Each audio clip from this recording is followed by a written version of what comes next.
want to learn 3D design so I can make my own models and print them with my 3D printer. I don't know where to start.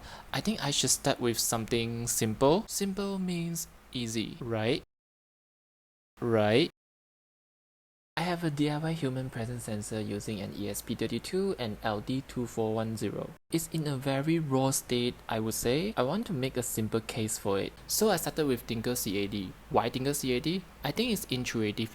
Just dragging a few boxes around. It looks easy.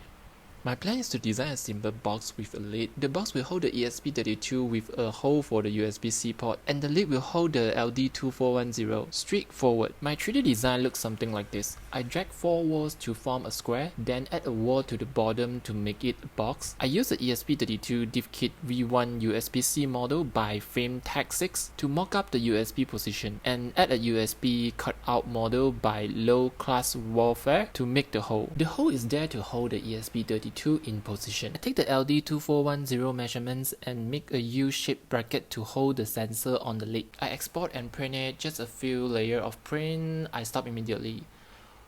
Why is there a gap? I check the model. Yup, my bad. I was a bit careless there. I fixed it up a bit, but the second attempt was still terrible. The base of the box has a gap.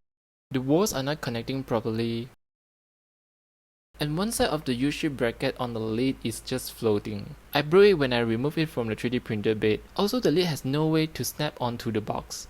So I restructured 3D modeling. Instead of building everything by dragging solid shapes one by one, I started using the whole shape function to carve out the model and group them together. I also add an interference fit, also known as a friction fit, to the lid, hoping it can snap onto the box more securely. On the first attempt with the new structure, the box looks good. The ESP32 fit-ins and the USB-C cutout is spot on, but the lid not great. The U-shaped bracket is too narrow and the lid can't push into the box. For the second attempt, I only print the lid since the box is fine, but still it did not fit. I adjusted and tried a third time. Finally, it fits. It's obviously not the best model, but it's usable. I added a hole in the lid, thinking it would help me pry the lid off, but turns out it's not even needed. I can just pry it from the side. I probably should have added vents for heat to escape. I think I will make a better version later. For now, this will sit on my desk. This will not be the final form. I want it to hang on the wall, but I don't know how to make a mount that can adjust and rotate.